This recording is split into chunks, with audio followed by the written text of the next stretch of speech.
예, 반갑습니다. 예, 오늘 새롭게 오신 분도 계시고 또 오랜만에 오신 분도 계시네요. 무더위가 한층 높아졌는데 좀 며칠 전부터 좀 시원해진 것 같습니다. 무더위, 남은 무더위 잘 이겨내시기 바랍니다 하며 서로 한번 인사 나누는 시간 갖겠습니다. 예. 예. 예. 예. 여기까지 오신 여러분들 다 믿음이 있으십니다. 우리가 우리에게 가진 믿음으로 어떻게 승리할 수 있는가 오늘 말씀을 통해서 배울 수 있는 것 같습니다. 자, 계속해서 우리는 예수님의 그 공생의 후반부를 배우고 있습니다. 예수님께서 공생의 후반부에 중점적으로 이렇게 가르치시는 것은 제자들에게 특별히 제자도를 가르치고 계십니다. 이제 얼마 있으면 예수님께서는 예루살렘에서 십자가를 지셔야 되고 공생애를 마감하게 됩니다. 그러고 나면 이제 제자들이 예수님을 이어서 복음 역사의 주역으로 섬겨야 합니다. 그러나 제자들의 현재 모습을 보면 여러 가지가 부족한 점이 많습니다.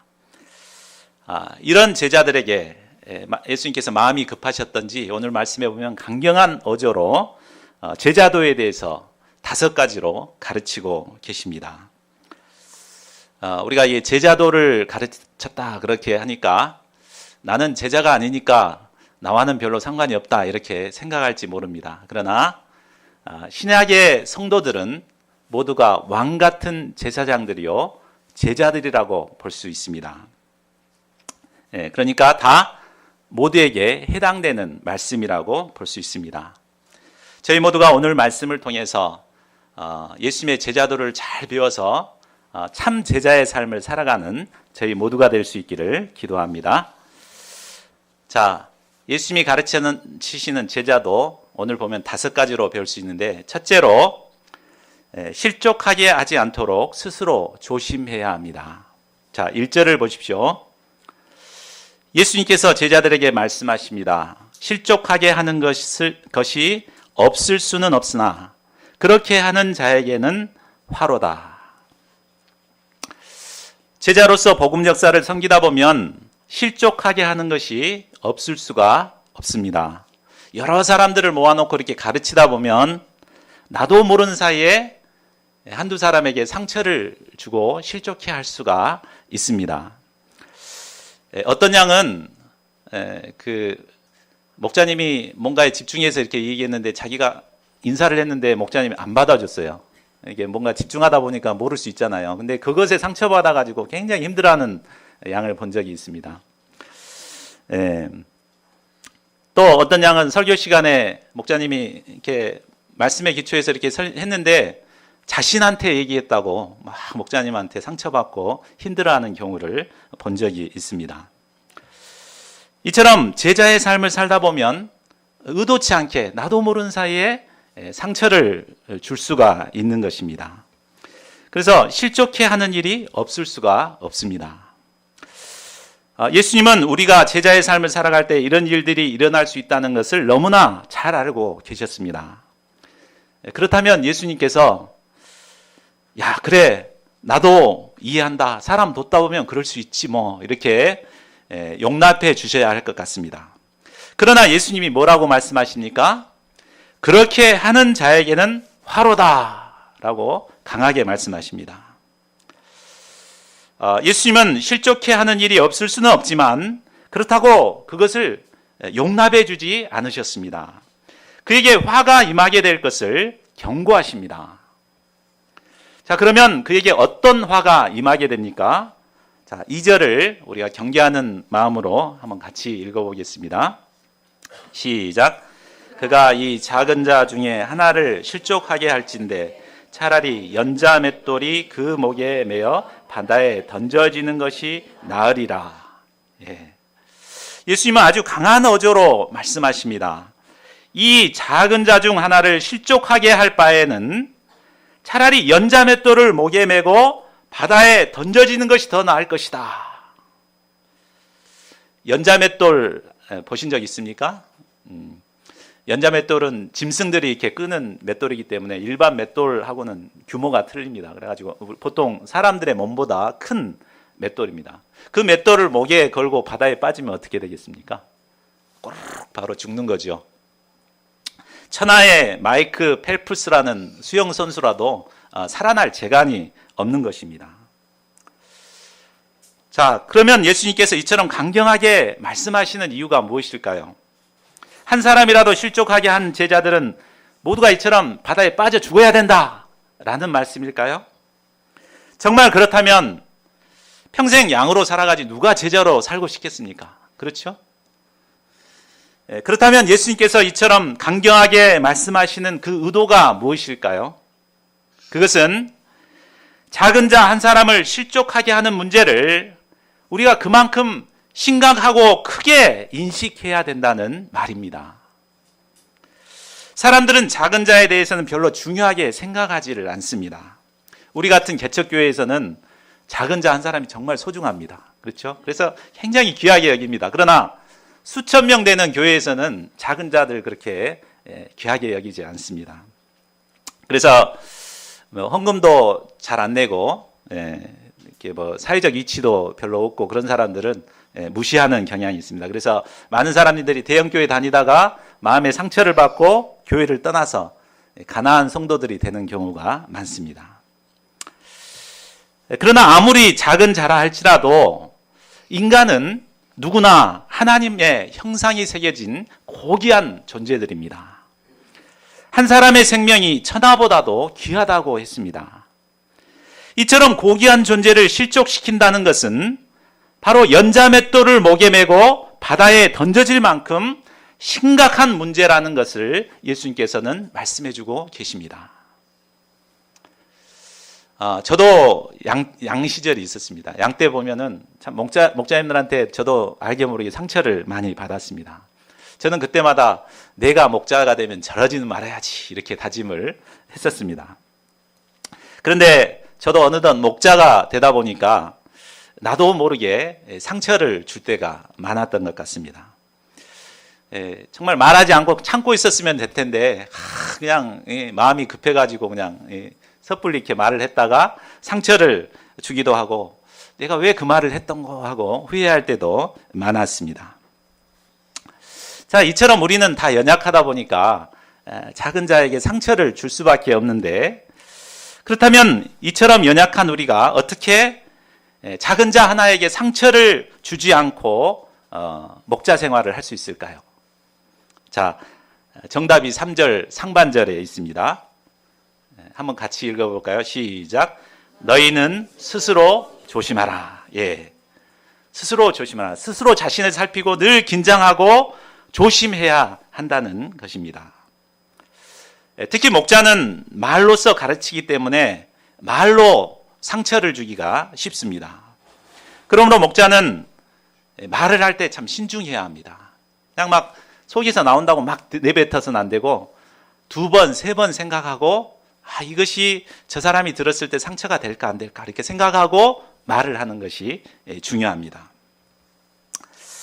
이처럼 자신을 스스로 살피고 조심할 때만이 작은 자 하나를 실족하게 하는 죄를 미연에 방지할 수가 있는 것입니다.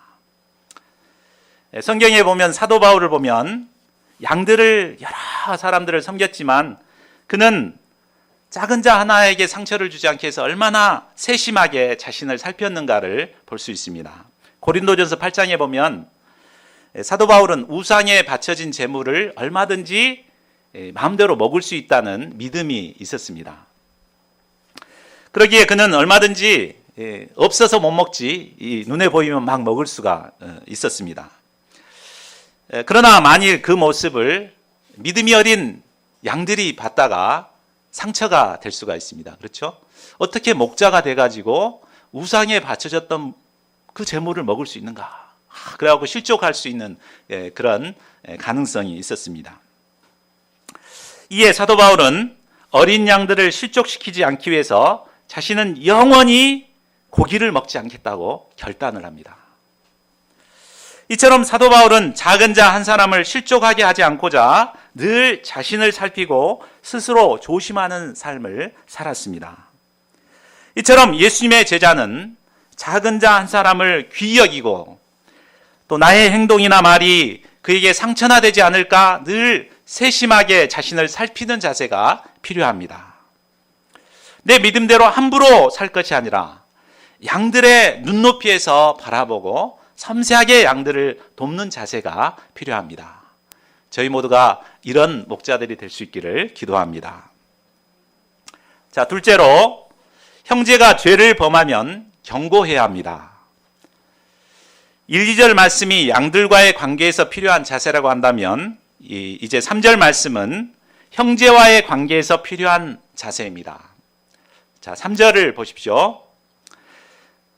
여기서 내 형제가 죄를 범하거든 이라는 말은 형제가 죄를 범한 것이 분명히 확인되었을 때를 전제로 한 말입니다. 내가 봤을 때 뭔가 문제가 있을 거야 뭐 이래 갖고 이렇게 하면 안 되고, 또 아니면 다른 사람이 뭐라고 들었다고 해서 그렇게 해서 정죄해서는 안 됩니다. 그러니까 분명하게 그 사람이 죄를 범했다는 것이 확인되었을 때를 전제로 한 말입니다. 만약에 확인되지 않는 상태에서 그에게 막 책망을 하고 경계를 하면 어떻게 되겠습니까? 네? 그 사람은 오히려 상처를 받고 더 힘들어질 것입니다. 그리고 나와의 관계성이 더 힘들어지게 될 것입니다. 자, 그 형제 중에서 이런 죄가 분명하게 드러났을 때 우리는 어떻게 해야 합니까? 만일 양들이 죄를 범했을 때는 이제 조심스럽게 상처받지 않도록 그것이 죄라는 사실을 깨닫도록 조금조금 시간을 두고 도와야 됩니다. 그러나 형제의 경우는 다릅니다. 형제는 이제 리더잖아요. 리더가 죄를 범했을 때는 이제 분명한 자세로 그것이 죄라는 사실을 경계해야 합니다.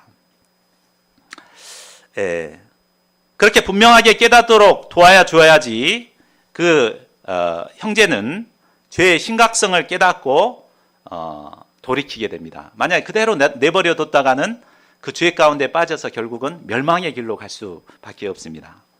또한 그대로 내버려 뒀다가는 그의 악영향으로 말미암아 공동체가 무너질 수밖에 없는 위험에 처해 있습니다. 그러므로 형제가 죄를 범했을 때는 반드시 먼저 경고를 해야 합니다.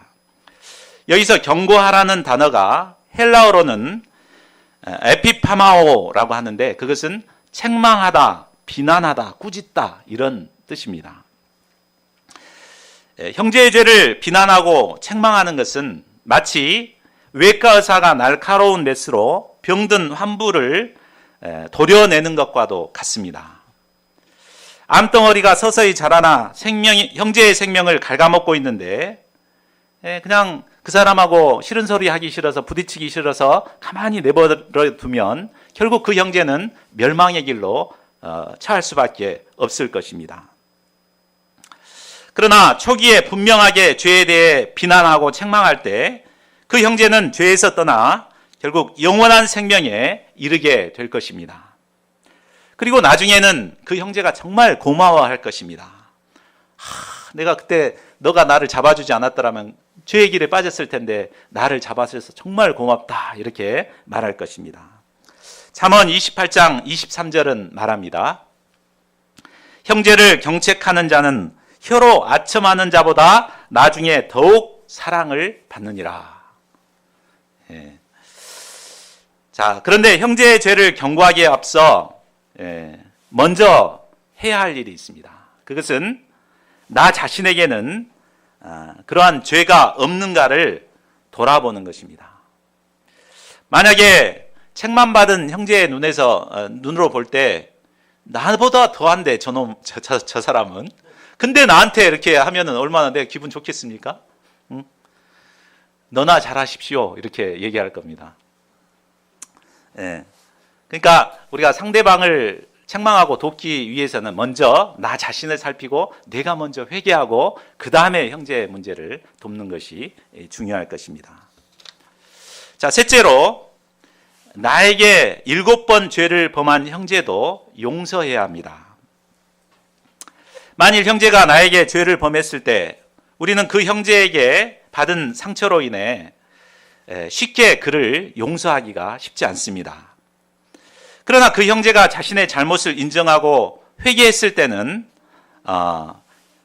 그를 용서해라고 말하고 있습니다. 그런데 회개했다고 했던 형제가 또다시 똑같은 죄를 반복할 때는 우리는 어떻게 해야 될까요? 분명히 잘못했다고 그랬는데 또 가서 그 짓을 하고 또 가서 그 짓을 하고 이렇게 할 때는 어떻게 해야 할까요? 자, 4절을 보십시오. 예수님은 형제가 만일 하루에 7번을 나에게 죄를 짓고 7번 나에게 돌아와 회개하면 그래도 용서하라고 하십니다. 한두 번도 아니고 하루에 7번이나 나에게 죄를 범한다는 것은 그 사람의 회개가 분명히 잘못되었을 것입니다. 그죠? 말로만 회개한다고 했지 진심으로 회개한 것이 아니죠. 그 정도면은. 아니면 일부러 나를 골탕 먹이기 위해서 의도적으로 그렇게 한 것이라고밖에 볼 수 없습니다. 그러나 그럼에도 불구하고 예수님께서는 우리에게 용서하라고 하십니다. 마태복음에는 하루에 70번씩 7번이라도 용서하라고 말씀하고 있습니다. 우리는 나에게 상처를 준 사람이 진정으로 회개해야만 용서할 수 있다는 생각을 갖고 있습니다. 그렇죠? 그 사람이 변화가 되고 회개를 해야 내가 용서해 주지, 그렇지 않으면 내가 용서할 수 없다, 이런 마음이 있습니다. 그래서 여전히 변화되지 않는 그 사람을 용서하지 못하고 품지 못합니다. 그러나 예수님께서는 그 사람이 그저 말로만 형식적으로만 회개할지라도 그를 용서해 주라고 하십니다. 왜 그래야 합니까? 우리가 나에게 대해 죄를 범한 그 형제를 용서해 줘야만 나의 죄도 용서받을 수 있기 때문입니다. 우리가 매일 하는 주기도문에 보면은 어떻게 나와 있습니까? 우리가 우리에게 죄 지은 자를 용서해 준 것 같이 우리 죄를 용서해 주옵소서, 이렇게 기도하잖아요.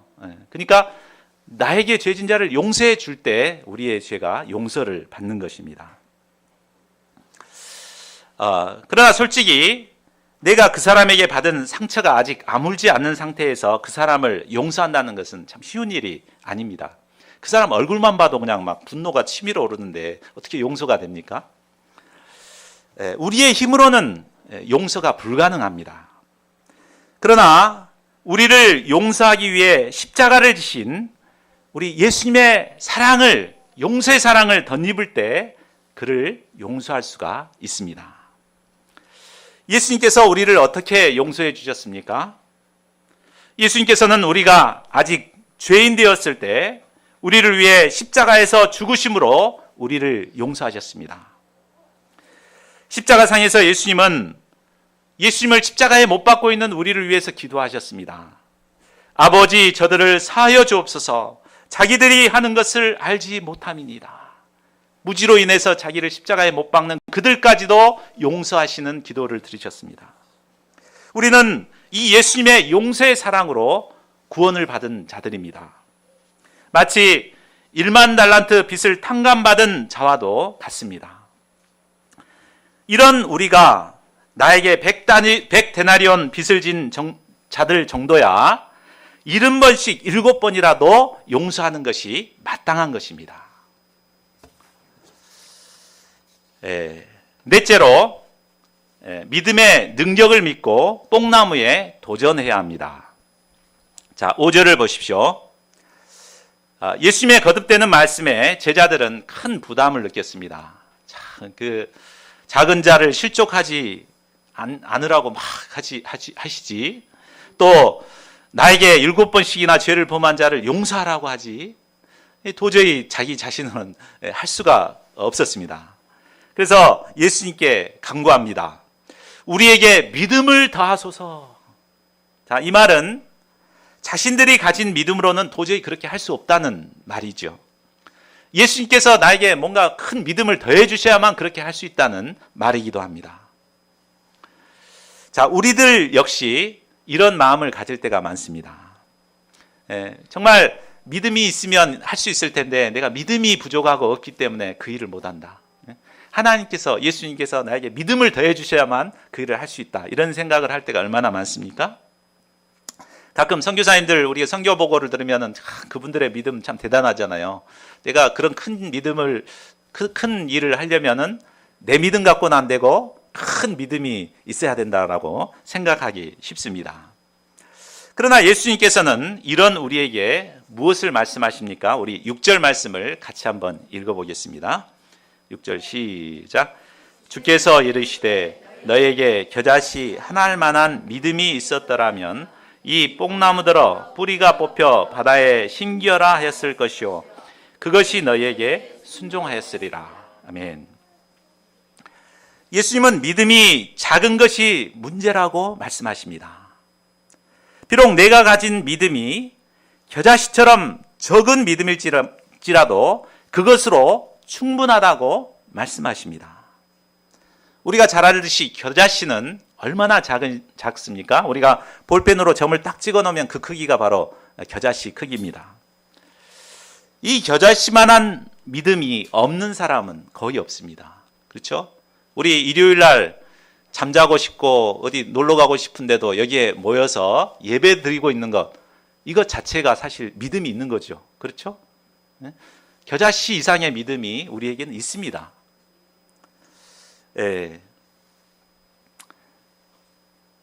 근데 이런 겨자씨 한 알과 같은 믿음을 가진 우리가 할 수 있는 일이 무엇이라고 말씀하십니까? 예수님께서는 너에게 겨자씨 한 알만한 믿음이 있었다라면 이 뽕나무더러 뿌리가 뽑혀 바다에 심겨라 이렇게 할 것이고 또 그것이 너에게 순종하였으리라 하십니다. 예수님께서는 우리에게 겨자씨 한 알만한 믿음만 있다면 불가능해 보이는 상황에 도전하게 되고 또 이를 통해 큰 능력의 역사를 체험하게 될 것을 말씀하십니다. 자, 뽕나무는 크기가 자라면은 한 10m에서 15m까지 크게 자라난다고 합니다.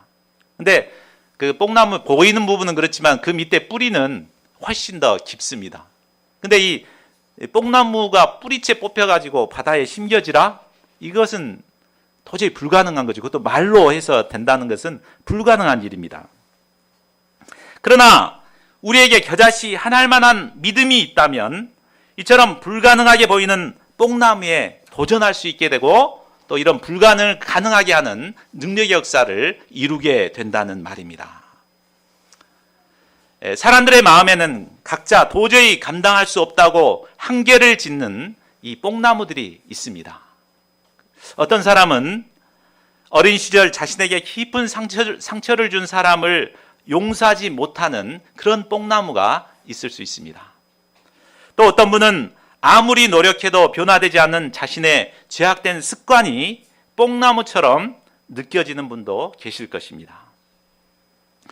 이런 뽕나무를 뽑아내기 위해서는 주께서 우리에게 더 큰 믿음을 주셔야 가능하다고 생각합니다. 그러나 내가 가진 믿음이 비록 겨자씨처럼 작고 초라해 보일지라도 그 믿음 속에는 생명력이 있습니다. 살아있는 믿음이 우리에게 있다면 우리는 담대히 이 뽕나무에 도전하여 외치게 됩니다. 뽕나무야, 뿌리가 뽑혀 바다에 심겨져라. 이때 거대한 뽕나무가 뿌리째 뽑혀 바다에 심겨지는 놀라운 역사가 있게 될 것입니다. 개척을 하는 저에게 있어서도 캠퍼스 제자 양성의 역사가 바로 도전하기 힘든 뽕나무처럼 여겨졌습니다. 여러 해 동안 해산의 수고로 섬겨왔던 제자 한 사람이 어느 순간에 등을 돌리고 떠나버릴 때 깊은 상실감과 함께 요즘은 제자 양성에 하기가 정말 어렵다 이렇게 한계가 지어졌습니다. 그러나 비록 부족하지만 살아있는 믿음이 있었기에 이런 절망적인 상황에서도 믿음으로 새롭게 도전할 수가 있었습니다. 캠퍼스 포럼 모임을 이루게 되고 아침 큐티 모임을 이루고 이제는 형제 장막까지 이루어가고 있습니다. 제가 비록 부족하지만 믿음으로 캠퍼스 제자 양성에 도전할 때 하나님께서는 이를 통해 거대한 뽕나무가 뿌리채 뽑혀 바다에 심기는 역사를 이룰 수 있을 것입니다. 이 시간 우리에게 있는 뽕나무는 무엇입니까? 저희 모두가 우리에게 있는 이 뽕나무에 믿음으로 도전할 수 있기를 기도합니다. 그리하여 그 뽕나무가 뿌리채 뽑혀서 바다에 심겨지는 놀라운 능력의 역사를 이루는 저희 모두가 될 수 있기를 간절히 기도합니다. 자, 마지막 다섯째로 열심히 일한 후에 무익한 종이라는 자세를 가져야 합니다. 이제 예수님은 큰 믿음의 역사를 이룬 후에 우리가 가져야 할 자세가 어떠해야 하는가를 가르쳐 주십니다. 7절을 보십시오. 어떤 사람에게 종이 있었습니다. 그 종은 밖에서 밭을 갈거나 양을 치는 종이었습니다. 종은 주인이 시키는 대로 요즘처럼 무더운 날씨에 밖에 나가 땀을 뻘뻘 흘리며 열심히 일을 했습니다. 그리고 하루 일과를 열심히 마치고 집으로 돌아왔습니다. 마침 저녁 식사 시간이 되었습니다. 하루 종일 밖에서 땀 흘려 일했으니 종이 얼마나 배가 고팠겠습니까? 그러나 주인은 종에게 뭐라고 말합니까? 오늘 같은 찜통더위에 얼마나 고생이 많았냐? 이리 와서 밥 먹고 푹 쉬어라. 이렇게 말하지 않습니다. 도리어 주인은 아따 배고프다. 빨리 손 씻고 가서 저녁밥 좀 지어라. 이렇게 말합니다. 그러면 종은 예, 알겠습니다 하고 배고픈 배를 움켜쥐고 열심히 주인의 식사를 준비합니다. 그것으로 끝이 아닙니다. 주인은 내가 식사를 다 마칠 동안 내 옆에서 수종을 들고 있다가 내가 다 먹고 나면 그때 너는 밥 먹어라 이렇게 말합니다. 참 우리 눈으로 보면 참 몰상식한 주인이고 나쁜 사람처럼 보입니다. 아마 요즘 시대에 이런 일을 했다 그러면은 갑질 주인으로 언론에 대서특필될 것입니다. 아마 요즘 종이었다면 이런 주인 밑에서는 살 수 없다며 인권위원회에 고발을 할 것입니다. 그러나 당시에는 이것이 너무나 당연한 것이었습니다. 아무도 주인이 하는 것에 대해서 뭐라고 토를 달 수가 없습니다. 주인은 마땅히 요구할 것을 종에게 요구한 것이요, 또 종은 마땅히 해야 할 일을 한 것뿐이었습니다. 자, 비유를 마치신 예수님은 제자들에게 말씀하십니다. 우리 10절을 같이 읽어보겠습니다. 자, 시작. 이와 같이 너희도 명령을 받은 것을 다 행한 후에 이르기를 우리는 무익한 종이라 우리가 하여야 할 일을 한 것뿐이라 할지니라. 예. 우리는 열심히 일하고 나면 거기에 대한 보상을 받고 싶은 마음을 갖기가 쉽습니다. 수고한 만큼의 대가는 바라지 않더라도 사람들이 내가 그동안 수고했다는 것을 좀 알아주고 인정해 주기를 기대합니다. 그러나 그렇게 될 때 어떻게 됩니까? 기대만큼의 인정을 못 받게 되면 서운한 마음에 힘들어질 수가 있습니다. 또 과분한 칭찬을 해주면 이제 교만에 빠지기가 쉽습니다. 많은 예수님의 제자들이 젊었을 때 주와 복음을 위해서 열심히 헌신하며 많은 일을 하다가 한순간에 넘어지는 것을 우리는 종종 보게 됩니다. 한때 열심히 섬기던 그들이 어떻게 저런 죄에 넘어질 수 있을까? 이해가 되지 않습니다. 그러나 내가 열심히 섬겼다는 자기의가 쌓이고 또 이제는 좀 쉬어야겠다는 안일함이 찾아올 때 누구나 쉽게 죄에 넘어질 수밖에 없습니다. 대표적인 예가 바로 다윗 왕이죠. 다윗 왕은 왕이 되기 전까지 사울 왕에게 쫓기면서도 겸손히 하나님을 의지하는 삶을 살았습니다. 그러나 왕이 된 후에 백성들은 전쟁터에 나가서 싸우고 있는데 그는 안일하게 왕궁에서 늦잠을 잤습니다. 그리고 결국은 충신 우리아의 아내 밧세바를 범하게 되고 결국은 충신 우리아까지 범하는 큰 죄를 범하게 됩니다. 우리는 주와 복음 역사를 위해서 열심히 일해야 합니다.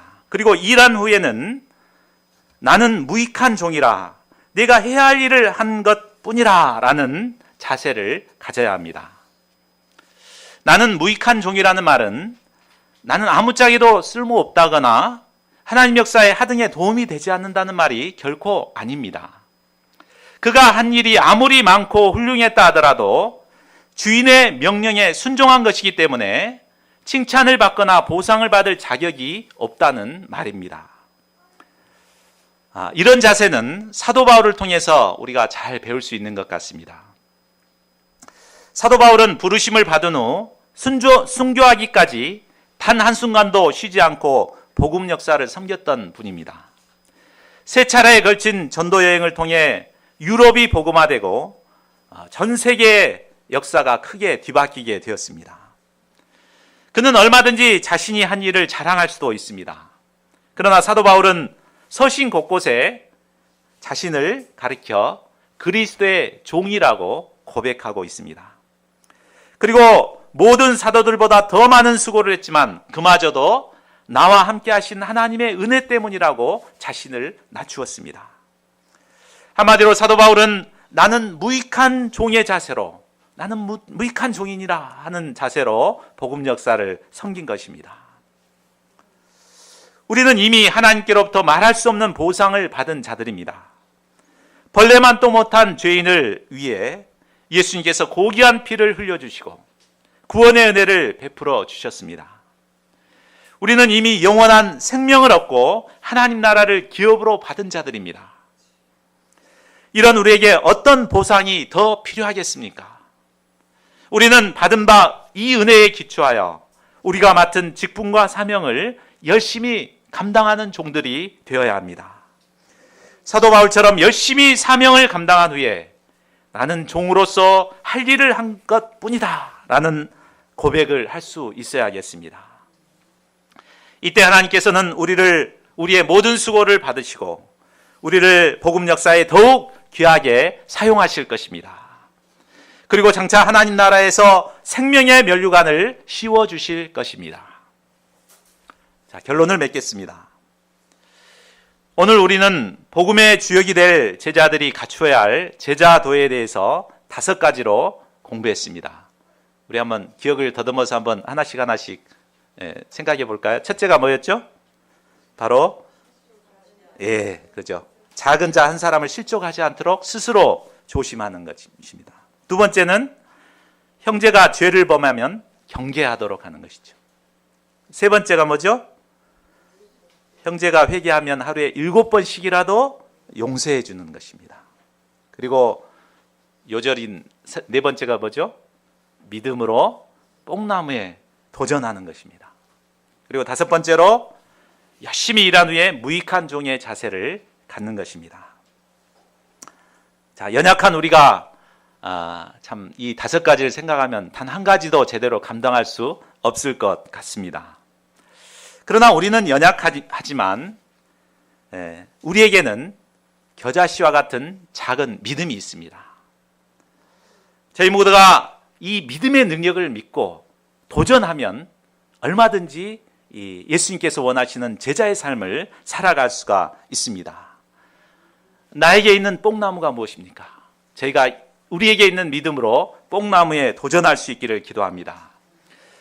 그리하여 우리가 가진 믿음으로 말미암아 뽕나무가 뿌리째 뽑혀 바다에 심겨지는 역사를 이루어가는 저희 모두가 될 수 있기를 간절히 기도합니다. 요절 말씀 읽고 기도하는 시간 갖도록 하겠습니다. 누가복음 17장 6절 시작. 주께서 너희에게 겨자씨 하나일 만한 믿음이 있었더라면 이 뽕나무더러 뿌리가 뽑혀 바다에 심기어라 하였을 것이요 그것이 너희에게 순종하였으리라.